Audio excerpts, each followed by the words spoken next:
Bom dia. Nós estamos numa série de mensagens chamada Seguindo a Jesus. Nós estamos estudando o Evangelho de Marcos e procurando nesse Evangelho conhecer melhor quem o nosso Senhor é e quem nós somos diante dele. E à medida que Marcos nos conta essa história, ele vai revelando passo a passo, pouco a pouco, aquilo que nós já sabemos sobre Jesus Cristo. Ele é Senhor, Ele é Salvador, Ele é soberano, Ele está acima de todas as coisas. Mas à medida que Marcos nos conta, ele conta a história de como esse processo aconteceu, inclusive para os discípulos, de como que perto de Jesus eles puderam vê-lo, ouvi-lo e aos poucos tentar encontrar respostas ou quem sabe palavras ou conceitos para descrever quem ele é. E à medida que nós vamos ouvindo a história de Marcos, nós vamos entendendo: esse Jesus Cristo é o nosso Senhor, Ele é o nosso Salvador, mas Ele está convidando os seus discípulos a andarem com Ele. E à medida que os discípulos andam com Ele, eles aprendem sobre quem Ele é e eles aprendem o que eles devem fazer. Nós vimos que Jesus Cristo, quando chama os discípulos, Ele chama os discípulos para estarem com Ele, Ele chama os discípulos para serem enviados por Ele.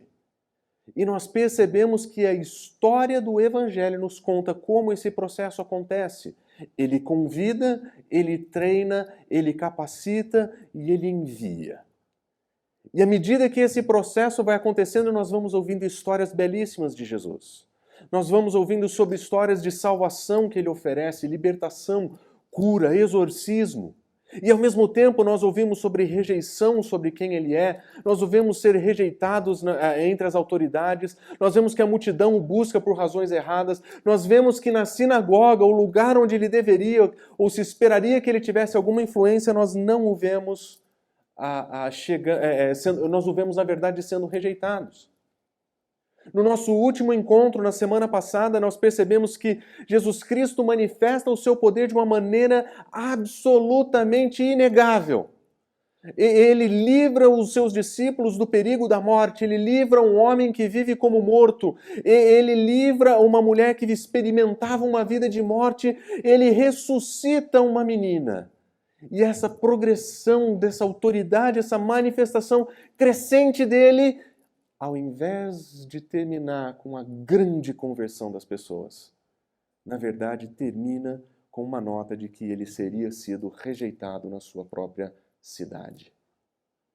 E esse movimento de Jesus se apresentar e as pessoas não entenderem, ela vai seguindo o Evangelho. E à medida que Marcos vai nos contando a história de Cristo Jesus, nós vamos ouvindo sobre quem ele é e como as pessoas não estão entendendo o que está acontecendo.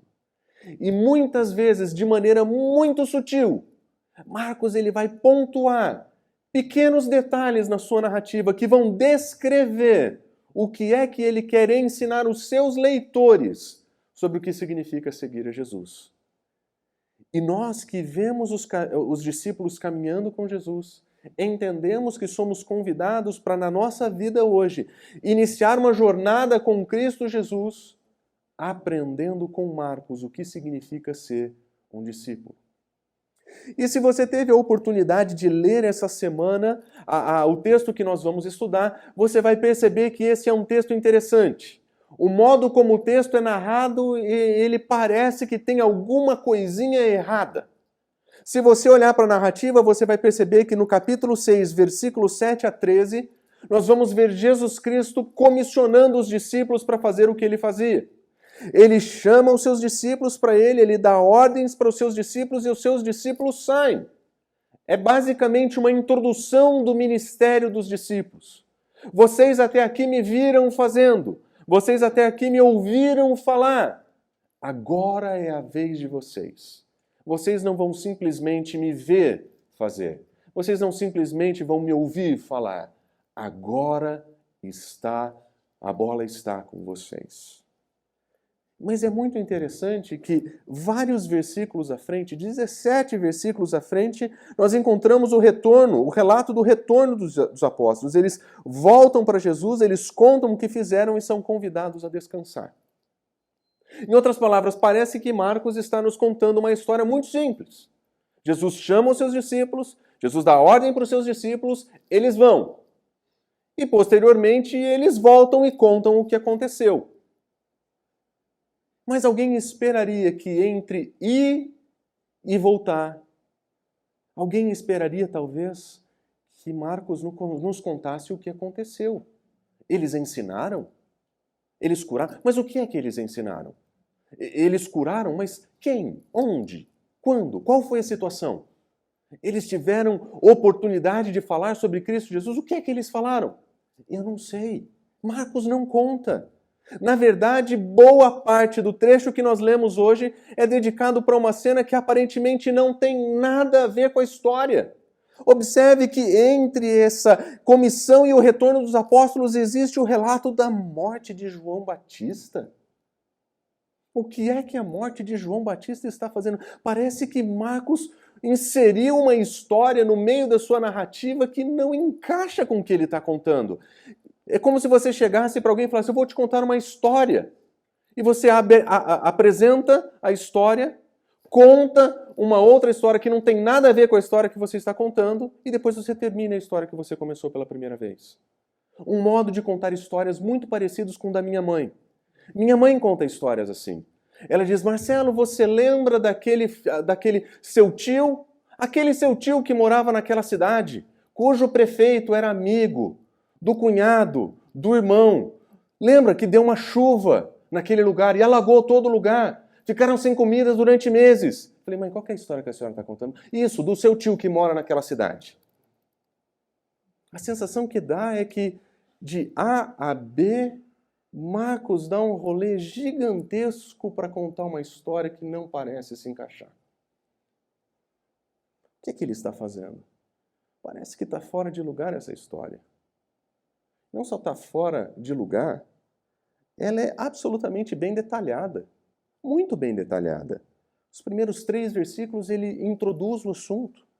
Depois ele passa 11 versículos explicando como que João morre. E ele termina a história, existe uma conclusão ali. Nós não sabemos nada quase do que os apóstolos fizeram, exceto por um pequeno resumo. Mas quando os discípulos voltam para Jesus e relatam tudo o que eles fizeram, tudo o que nós ouvimos é que eles relataram tudo o que eles fizeram. E para piorar, essa nota não só está num lugar esquisito, ela é anacrônica. Quando Marcos conta a história de Jesus, quando Jesus começa o seu ministério, ele diz o seguinte: depois que João foi preso, Jesus foi para Galiléia e começou o seu ministério ali. No capítulo 1, versículo 14, Marcos já tinha nos dito que João tinha sido preso. Ele não diz por quê, mas ele diz, ele já foi preso. Quando Jesus aparece, João já tinha sido preso, ou seja, tudo o que nós estamos ouvindo a respeito de Jesus aconteceu quando a história de João já tinha acontecido. O que é que essa história está fazendo aqui, então? Por que ele guardou essa informação e resolveu contar justo nesse lugar? Sabemos que Marcos é um excelente contador de história.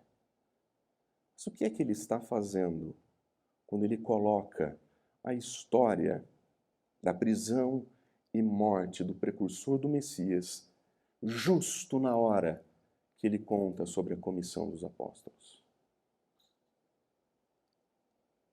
E é aqui que nós encontramos mais uma daquelas sutilezas do nosso autor. Se você observar, eu acho que Marcos está deixando uma mensagem para nós. E se você voltar a sua Bíblia para todas as ocasiões que Marcos nos conta sobre o chamado ou a comissão de alguém, nós vamos perceber que ele faz sempre a mesma coisa. Observe, no capítulo 1, quando nós vemos o chamado de Simão, de André, de Tiago e de João, nós vemos que Jesus Cristo dá uma comissão para eles: vocês serão pescadores de homens. Na cena seguinte, ele conta sobre a história de um exorcismo, um tipo de oposição espiritual. No capítulo 2, quando ele conta o chamado de Levi, ele diz: Levi, segue-me. Na sequência, nós ouvimos a história de escribas se levantando contra Jesus. Quando ele chama no capítulo 3 os 12 apóstolos para si, para estarem com ele, para serem enviados por ele, na cena seguinte os familiares de Jesus dizem que ele está louco. E por fim, quando ele chama os 12 e finalmente os envia a fazer o que ele chamou para fazer, ele conta sobre a morte de João Batista. Eu acho que de uma maneira muito sutil, Marcos ele está dizendo o seguinte, que a cada vez que ele demonstra o chamado de alguém ou a comissão de alguém nesse evangelho, ele sempre deixa uma pequena nota. Existe um custo. Vocês vão sofrer oposição.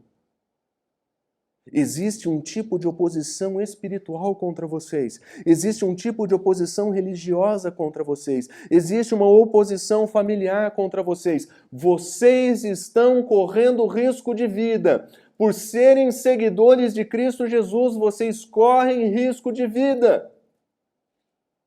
A morte está ali na frente.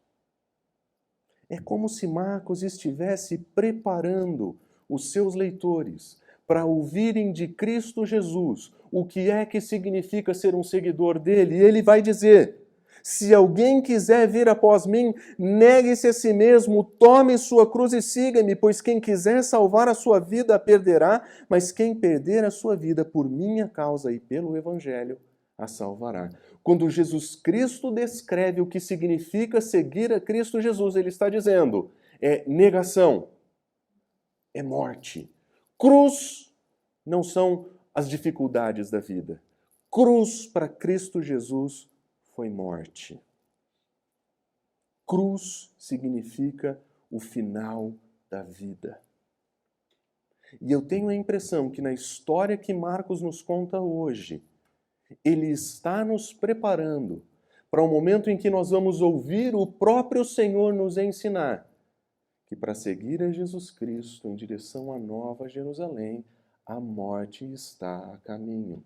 A oposição vai nos encontrar, o sofrimento vai nos encontrar e nós estamos correndo risco de vida. Seguir a Jesus Cristo não é uma brincadeira. Seguir a Jesus Cristo é um compromisso consciente de que isso nos custará tudo. Tudo. E a certeza de que não existe nenhuma vida melhor do que essa. Existem várias alternativas, mas nenhuma delas, nós seguiremos a Cristo Jesus até a Nova Jerusalém. Mas vamos olhar com atenção para essa história.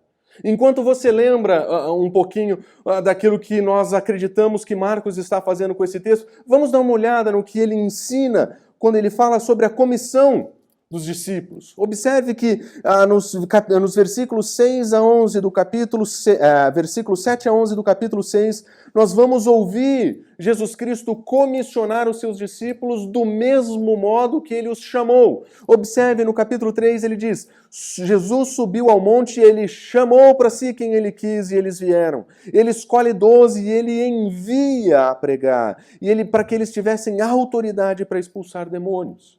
Nós ouvimos o chamado, nós ouvimos o conceito da comissão, mas somente agora Marcos nos conta como isso vai acontecer. E observa o que acontece. Jesus, ele chama os 12 para junto de si novamente, ele envia de 2 em 2, ele dá autoridade sobre espíritos imundos e eles saem pregando. Aquele chamado, venham para estar comigo, eu vou enviar vocês, chegou na fase do envio. Agora é a vez de vocês, vão! Vocês precisam pregar. Agora eles têm autoridade, agora eles estão sendo enviados. E nós entendemos o que Jesus Cristo então quis nos ensinar quando os chamou pela primeira vez, quando disse, ele escolheu 12 para estar com ele e para enviar a pregar. E nós não vemos nesse estar com Jesus e ser enviados para pregar, nós não vemos uma contradição de termos, nós vemos uma condição de contrato. Para ser enviado por Cristo Jesus, precisa estar com Cristo Jesus. precisa viver com Ele, desfrutar da sua presença. E Ele faz isso com os discípulos, Ele chama os discípulos para si, os discípulos convivem com Ele. E porque conviveram com Ele, porque estavam com Ele, porque desfrutaram da sua presença, é que agora eles são convidados a ir. Estar com Cristo Jesus é a condição que nós encontramos para ser enviados por Cristo Jesus. E não só eles foram chamados, não só eles foram comissionados, nós vemos a condição, mas o texto nos conta exatamente o que eles fizeram.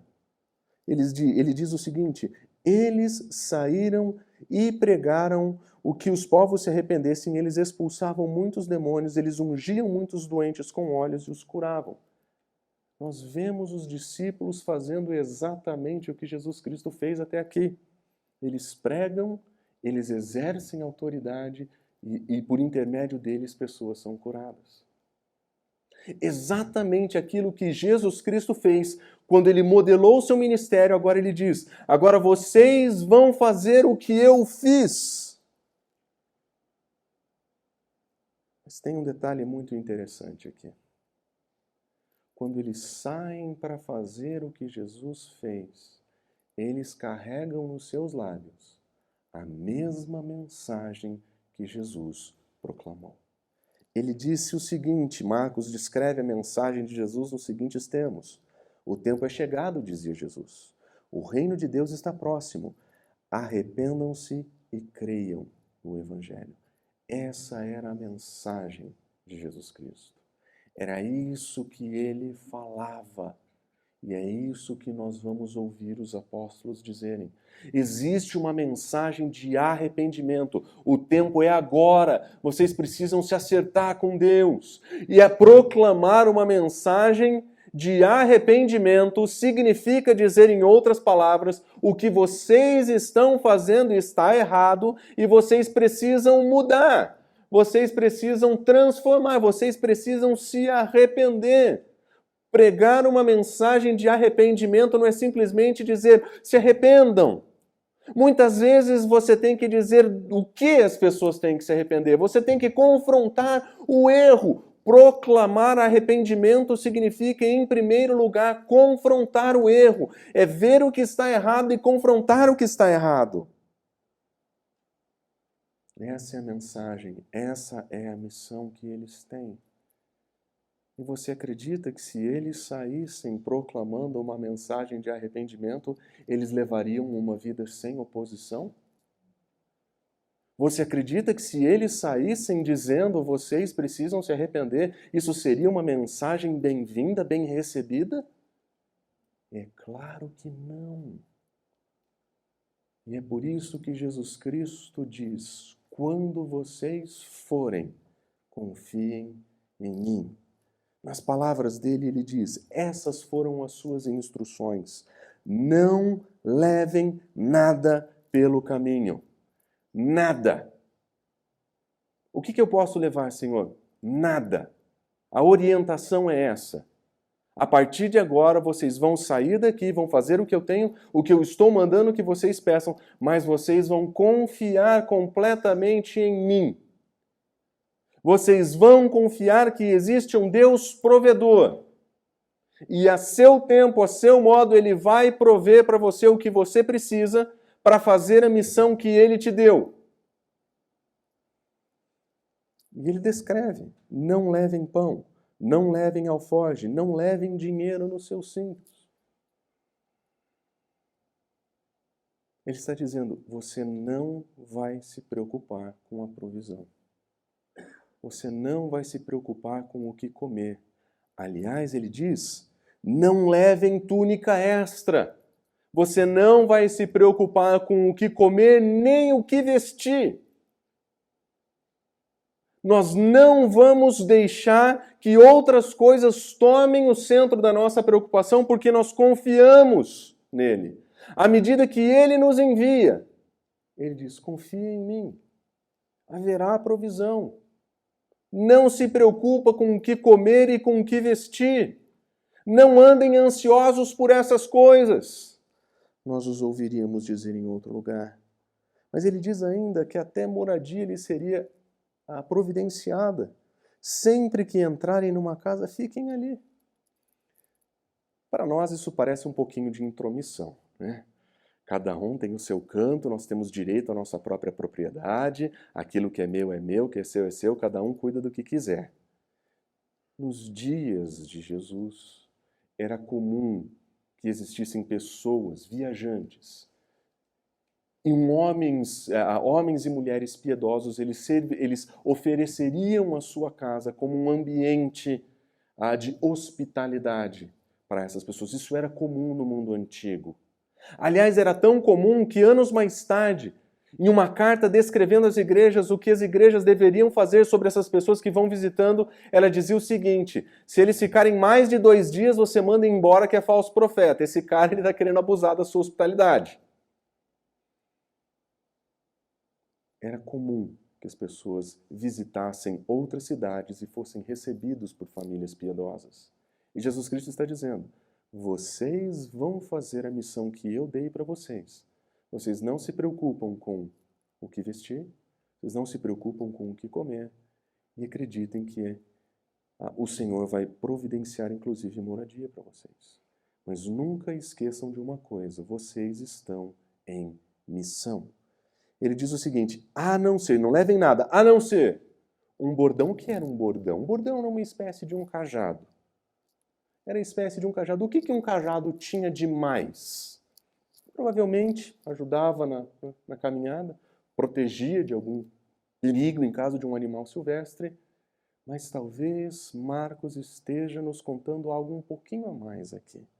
Ele diz: não levem dinheiro nos seus cintos, ou seja, você não se preocupa com o seu vestuário, mas ele está falando, você vai se vestir apropriadamente, você vai manter o seu cinto, você vai usar as suas sandálias. E dentre tantas coisas que Marcos poderia colocar aqui, ele usa exatamente os 3 elementos que Deus descreve para o povo quando eles estão saindo do Egito. Em Êxodo, quando ele está instituindo a Páscoa, Deus diz o seguinte para o povo: estejam prontos para sair. Cinto no lugar, sandália no pé, bordão na mão. Ao que parece, Jesus está usando a mesma orientação que Deus deu ao povo para dizer ao seu povo o que é que eles têm que fazer. É como se ele estivesse dizendo o seguinte: da mesma maneira que o Deus Todo-Poderoso, o Senhor de todas as coisas, ordenou que o povo fizesse, eu estou ordenando vocês. Mesma autoridade. E ele deixa uma pequena nota de quem ele é, como aquele que pode comissionar o seu povo a fazer a sua obra debaixo da sua provisão.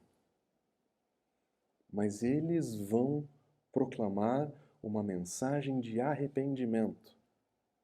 E uma mensagem de arrependimento é uma mensagem hostil. É uma mensagem dura, confrontadora.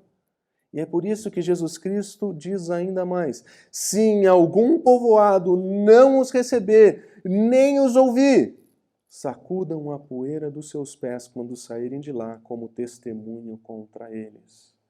Sacudir a poeira do pé é um símbolo que representa, da mesma forma que vocês rejeitaram a nossa mensagem, nós estamos rejeitando vocês também.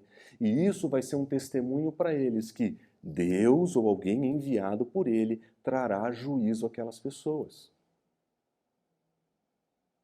Por que eles tinham que sacudir os pés? Por que eles tinham que sair? Porque a mensagem que eles carregavam era uma mensagem de arrependimento. Eles saíram e pregaram aos povos para que eles se arrependessem. Eles precisavam mudar de vida. E uma mensagem dessa é uma mensagem hostil. É uma mensagem que gera oposição. E nós hoje somos convidados a fazer a mesma coisa. Nós recebemos a mesma comissão, nós recebemos a mesma mensagem. E se nós quisermos seguir o nosso Mestre a caminho da Nova Jerusalém, nós também seremos enviados por Ele. E como comissionados por Ele nesse mundo, nós vamos pregar arrependimento. Nesse mundo existem coisas que estão erradas e precisam ser nomeadas como tal. Mas isso pode ofender as pessoas. Pode não. Vai. Com certeza vai ofender as pessoas. Ainda mais nos nossos dias que as sensibilidades estão extremamente aguçadas. Onde as pessoas se ofendem por quase qualquer coisa.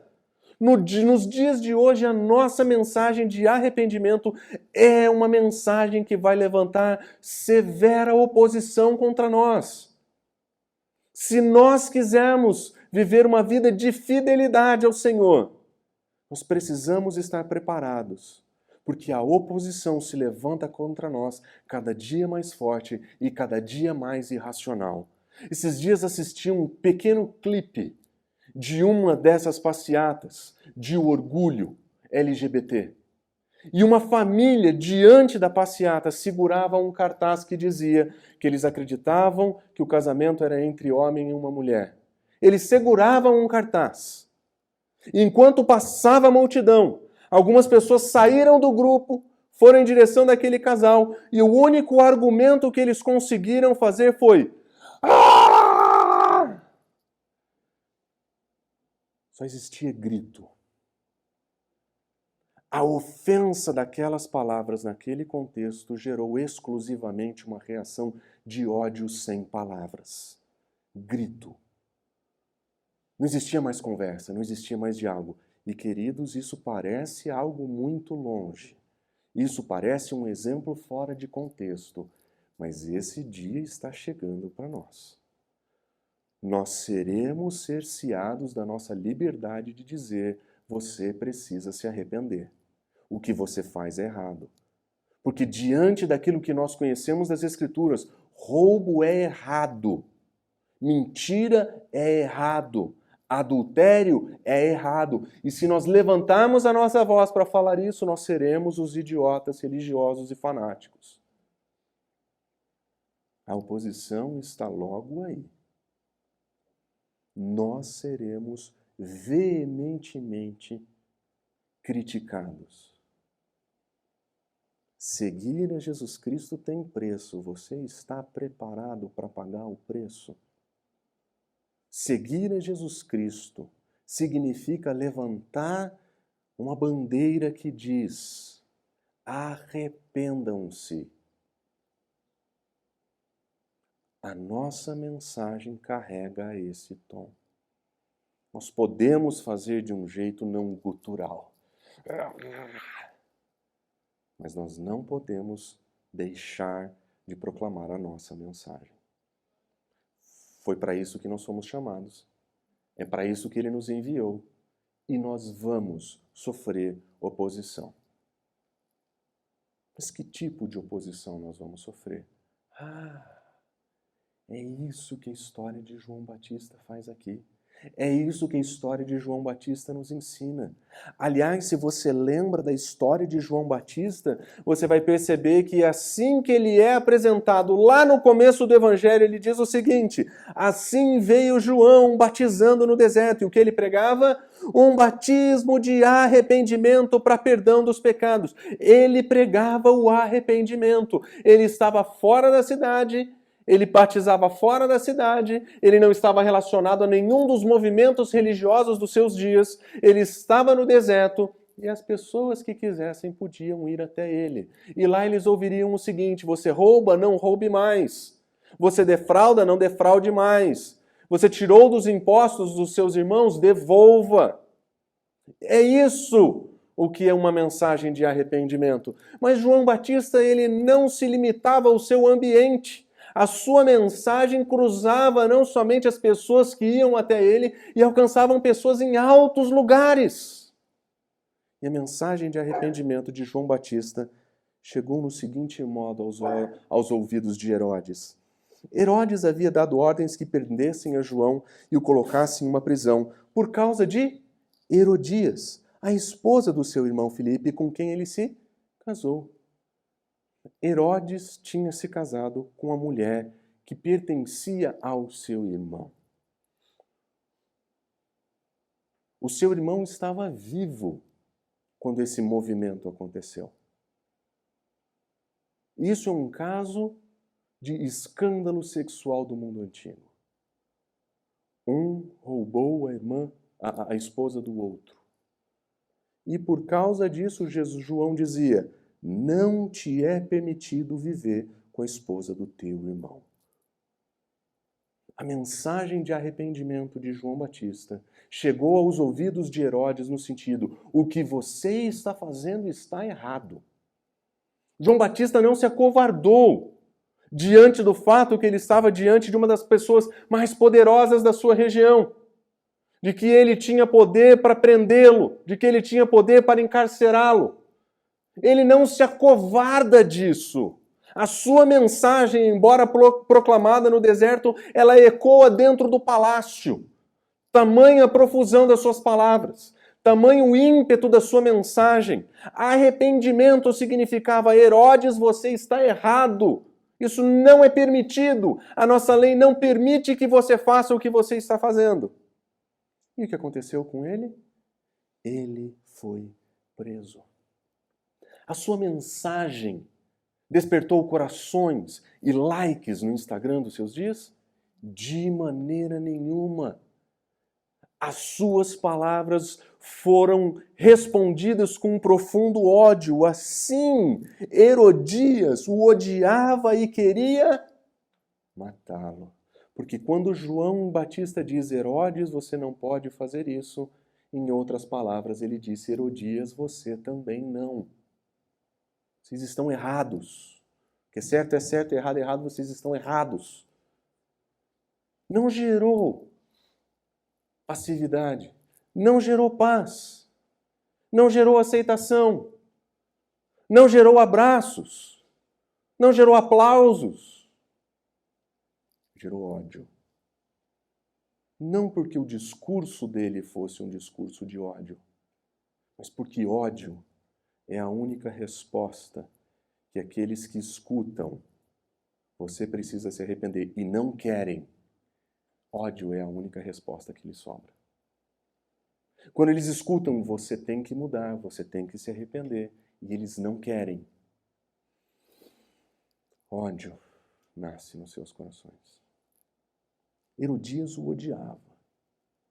Mas existia um impasse na história, porque, por um outro lado, Herodes o respeitava. De alguma forma, a mensagem de João Batista evocou ódio de Herodias e respeito de Herodes. Herodias odiava e queria matá-lo, mas não podia fazer. Por quê? Porque Herodes temia João e o protegia, sabendo que ele era um homem justo e santo. Você sabe qual que é o nome disso? O nome disso é: eu sei que ele está certo e eu não tenho coragem de fazer o que ele me manda. No fundo, eu sei que ele está certo. Para falar o que ele está falando, na situação que ele está falando, ou ele é louco ou ele é especial. Esse cara, ele era diferente e Herodes o respeitava. Mas ele não tinha coragem. Quando o ouvia, ficava perplexo e mesmo assim gostava de ouvi-lo. Interessante. O ódio não era em função da mensagem. O ódio era em função da rejeição da mensagem. Não é que era um discurso de ódio dizer: você está errado, você precisa se arrepender. Isso só é discurso de ódio daqueles que rejeitam a ideia de que eles estão errados. Sendo confrontado por João, Herodes reconhece, mas não tem coragem. E o impasse está colocado. Herodias o odeia. Herodes o respeita. Não tem o que fazer. Ela queria matar, mas não podia. Até que uma situação se mostrou oportuna. Finalmente chegou uma ocasião oportuna. No seu aniversário, Herodes ofereceu um banquete aos líderes mais importantes e aos comandantes militares e às principais personalidades da Galileia. Chegou o dia da festa. Chegou o dia da reunião das celebridades. A casa estava iluminada, a festa estava pronta, os servos estavam servindo, a bebida estava entrando e saindo, as pessoas estavam se divertindo. E no meio da festa, existe uma apresentação especial. Quando filha de Herodias entrou e dançou, ela agradou os Herodes e os convidados. Eu não sei o que aconteceu. Marcos não me conta. A única coisa que ele diz é: uma jovem entra na cena, ela dança e todo mundo gosta. Até aí tudo bem, performance artística, show de bola. Mas ela deve ter feito alguma coisa que mexeu com a cabeça de Herodes. Ele disse o seguinte: peça-me qualquer coisa, o que você quiser, e eu vou dar para você. Como gratidão ao entretenimento prestado. Qualquer coisa, pode pedir. E para deixar claro até onde ele estava disposto a ir, ele disse o seguinte: ele prometeu sob juramento: seja o que for me pedir, eu vou te dar. Até metade do meu reino. O reino inteiro eu não dou, mas metade eu estou pronto para dividir com você metade do meu reino. Essa provavelmente foi a dança mais cara do mundo antigo. Ele estava disposto a dar metade do seu reinado. Pode ser uma hipérbole? Claro que pode ser. Mas vai saber o quanto ele já tinha enchido a cara de vinho para fazer uma proposta como essa. E o que acontece? Imediatamente a jovem se apressou em se apresentar ao rei o pedido, depois de falar com a mãe, e a mãe dizer: eu odeio aquele homem. Ela diz em nome da sua mãe: eu desejo que me des agora mesmo, a cabeça de João Batista num prato. Que cena horrível.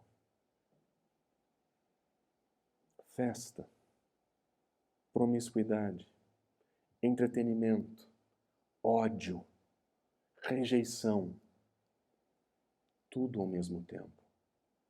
E o final era morte. Nós queremos a cabeça dele num prato. Enquanto os discípulos estão em missão, sem se preocupar com o que comer, ela quer a cabeça de um profeta em um prato. Contraste e brutal. E com medo das pessoas que tinham ouvido ele fazer a sua promessa, Herodes cede à pressão e diz: imediatamente ele envia um carrasco, ele dá a ordem. O homem foi e decapitou João na prisão e trouxe a sua cabeça em um prato. Ela entrega a jovem e ela entrega então para sua mãe. Festa, promiscuidade, bebidas, loucura, profunda loucura, onde a voz do arrependimento foi silenciada com a morte. Em um mundo que cresce as loucuras da bebedeira, da festa, da falta de valores e de princípios, aqueles que se levantam dizendo: vocês estão errados, vocês precisam se arrepender, correm o risco de levar o mesmo fim que João Batista. Vai você dizer para as pessoas que aquilo que acontece nas festas ao nosso redor, num dia como o de hoje, vai você dizer que isso é errado? Vai você dizer que isso é uma demonstração de perversão? Vai você dizer que eles precisam se arrepender? É uma questão de tempo para sua voz ser silenciada também. É uma questão de tempo para nossa voz ser silenciada. Cada dia mais aumentam os casos de pessoas de profissão religiosa, pastores, que estão perdendo o direito de dizer isso é errado, porque ofende as sensibilidades das pessoas. Nosso discurso não é um discurso de ódio. Ele é um discurso odiado por quem rejeita Jesus Cristo. Essa é a grande diferença. Nós não queremos promover o ódio, nós queremos promover o amor de Cristo Jesus. Aquele que derramou o seu sangue e morreu por nós. Aquele que nos liberta de nós mesmos. Isso é amor de verdade. Mas para algumas pessoas, isso soa esquisito. E no final da história, nós ouvimos que os discípulos de João vêm e levam o corpo do seu mestre e o colocam num túmulo. É assim que acaba a história dele. Ele pregou uma mensagem de arrependimento e morreu. Aliás, se você prestar atenção naquilo que Marcos está desenhando para nós com essas histórias, nós vemos o seguinte. Quando ele conta a história de João Batista, ele basicamente define em 4 movimentos. Ele prega arrependimento, ele é rejeitado, ele é preso e ele é morto. Quando ele conta a história de Jesus Cristo, ele diz: Jesus Cristo pregou uma mensagem de arrependimento. Nós já o vimos rejeitado. E é uma questão de tempo para que ele seja preso e morto.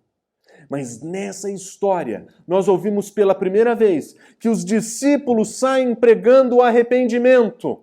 O que é que você conclui dessa história? O que é que você aprende com isso? Que é uma questão de tempo para que eles sejam rejeitados, para que eles sejam presos e sejam mortos, como de fato aconteceu. O que nós aprendemos com isso? Que é uma questão de tempo. Enquanto nós pregamos o arrependimento, é uma questão de tempo para que as pessoas nos rejeitem e que a gente sofra a oposição como nós nunca vimos. E o que é que nós devemos fazer então? Se essa é a inevitável rota da confrontação do Evangelho com o mundo caído, se essa é a inevitável rota do Evangelho, porque nós já vemos que já aconteceu nos dias dos apóstolos, nós já vemos que já aconteceu em outros lugares, em outras regiões do mundo, nós já ouvimos histórias de pessoas sendo mortas por causa do Evangelho, nós ainda ouvimos sobre cristãos que estão sendo mortos no Oriente Médio até hoje. Se essa é a única opção que nos resta, sofrer oposição enquanto nós anunciamos a mensagem de Cristo Jesus, o que é que nós devemos fazer? E aqui é que tem outro movimento brilhante de Marcos nesse texto. E é por isso que ele divide a história. Porque quando ele conta o final da história dos apóstolos, ele nos ensina o que nós devemos fazer quando nós enfrentamos oposição. Uma oposição tão grande que pode nos levar à morte. Ele nos ensina a depender de Cristo Jesus. Existe uma provisão. Nós não estamos sozinhos. Nós não estamos sozinhos. Aliás, nós vemos que o final das histórias, no final da história dos discípulos, nós vemos que os apóstolos, eles voltam a se reunir com Jesus. E eles relatam tudo o que tinham feito e ensinado. Eles voltam a se reunir com Jesus. Eles estavam com Jesus, eles foram enviados por Jesus e agora eles voltam para estar com Ele. A mensagem foi pregada, a rejeição foi sentida, mas Jesus Cristo estava com eles. Se Marcos estivesse nos ensinando que sem Cristo Jesus nós não podemos fazer nada. Nada. E ele ainda termina dizendo: havia muita gente indo e vindo, a ponto deles não terem tempo para comer. E ele diz: venham comigo para um lugar deserto. Vamos descansar um pouco. Jesus Cristo sabia o que eles estavam enfrentando. Jesus Cristo sabia o que eles iam enfrentar. E Jesus Cristo se dispõe então a estar com eles e descansar com eles. A oposição não vai parar. Enquanto nós proclamarmos arrependimento, vida somente em Cristo Jesus, Jesus é o único caminho. Enquanto essa for a nossa mensagem, a oposição não vai descansar. Mas nós vamos encontrar descanso na presença do nosso Senhor. Nós vamos poder desfrutar da sua presença, de quem Ele é. Nós vamos poder desfrutar do seu amor e da sua presença. Nós vamos poder desfrutar do seu cuidado. Nós vamos encontrar descanso com Ele. O que nós aprendemos com isso e tudo? E o que é que o Senhor Jesus Cristo espera de nós? Senhor Jesus Cristo espera que a gente aprenda um princípio simples, que caminhar com Cristo Jesus é desfrutar da sua presença em meio à oposição. Queridos, nós estamos em um momento de tremenda oposição. Nós estamos sendo cercados a todos os momentos por ideias, por ideologias, por mensagens. Os nossos posts estão sendo removidos do Facebook. As nossas publicações não chegam mais nos editoriais respeitados. Nós estamos sendo colocados à margem da sociedade como se nós fôssemos incapazes de pensar no bem da nação, como se nós fôssemos incapazes de pensar no bem do outro. Nós estamos sendo rotulados de fanáticos e a cada dia que passa a oposição cresce contra nós e nós estamos tendo a nossa voz calada. O que é que nós vamos fazer? Enquanto tudo ao nosso redor parece ser contra nós, contra o nosso Senhor e contra a nossa mensagem, nós vamos desfrutar dele. Nós vamos voltar os nossos olhos para o Senhor. Se a gente olhar lá para fora, se a gente olhar para a crescente oposição, se a gente olhar para o tamanho da onda, a gente vai fraquejar. Nós vamos achar que essa missão é pesada demais, é coisa só para algumas pessoas especiais. Não é verdade. Nós, todos nós, fomos chamados para seguir a Cristo Jesus. A oposição está aí. Nós não podemos deixar de pregar a nossa mensagem, porque essa é a nossa comissão. O que é que nós vamos fazer? Nós vamos descansar em Cristo Jesus. Existe oposição espiritual? Existe. Existe oposição religiosa? Existe. Existe oposição familiar? Existe. Existe risco de morte? Existe. Mas existe o conforto, o cuidado e o descanso que o nosso Senhor oferece para nós, enquanto Ele cuida das nossas feridas, quando nós o servimos de verdade. O carnaval está aí. O carnaval não vai embora. A cada dia que passa, um degrau moral é descido. Cada dia que passa, uma perversão a mais é adicionada.